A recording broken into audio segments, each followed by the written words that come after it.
అంటే వాళ్ళు ఏమంటారంటే రాహుల్ గాంధీ మహాదేవ్పూర్ అది బయట పెట్టిన తర్వాత దేశవ్యాప్తంగా మాకు ఈ అనుమానాలు ఉన్నాయి, తెలంగాణలో కూడా మేము మరి వాళ్ళ ఎంపీ ఆయన మీద కూడా మేమే గెలుస్తున్నాం, ఆయన మీద కూడా మేమే గెలుస్తున్నాం. ఏం తీసుపడతామేది? ఇప్పుడు పోయినసారి అసెంబ్లీలో మేము 8 సీట్లు ఎట్లా గెలుస్తాం? మేము 8 సీట్లు ఎట్లా గెలుస్తాం? మేము ఎమ్మెల్యేగా అధికారం మాదే వస్తుంది కదా. కర్ణాటకలో ఎట్లా వస్తుంది అధికారం మీకు? తెలంగాణలో అధికారం ఎట్లా వస్తుంది? హిమాచల్ అధికారం ఎట్లా వస్తుంది మీకు? అన్నింటిలో మేము అధికారంలోకి వస్తాం కదా. పార్లమెంట్ లో తక్కువ సీట్లు ఎందుకు వస్తాయి మాకు పోయినసారి కంటే?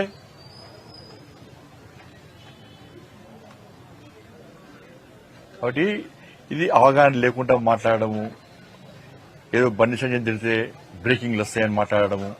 లాస్ట్ వీక్ నాకు ఏం చెప్పినట్టు నేను ఒక కాంగ్రెస్ పార్టీ నాయకుడు ఫోన్ చేసి, అన్న ఆయన బాగా అది కాదు, ఆయనకు సెక్యూరిటీ కూడా ఇస్తలేరు, ఆయనకు అటు ఇటు గన్మెన్ వేసుకొని తిరిగిన షోక్ బాగున్నది, ఆయన ఎక్కడ టార్గెట్ కాదు, ఆయన బీఆర్ఎస్ సపోర్ట్ చేస్తాడు, బీఆర్ఎస్ మనిషి అనే. కాబట్టి బీజేపీని తిడితే అక్కడిక్కడ యాత్రను అడ్డుకుంటే సెక్యూరిటీ పేరుతోనే గన్మెన్ వేసుకొని తిరగాలని చెప్పి షోక్ ఉన్నది కాబట్టి ఇది చేస్తుండు. ఆయన వార్డు మెంబర్ కూడా ఉంటే మా పార్టీలే నవ్వుకుంటున్నారు ఆయన మాటలు చూసి.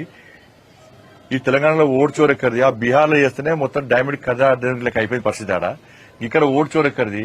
8 మంది మేము కాంగ్రెస్ ఎంపీలకు గెలిచినాం. మేము గెలిచా కూడా ఓటు చోరీ అంటే ఇప్పుడు నమ్ముతాడా అన్న? ఇది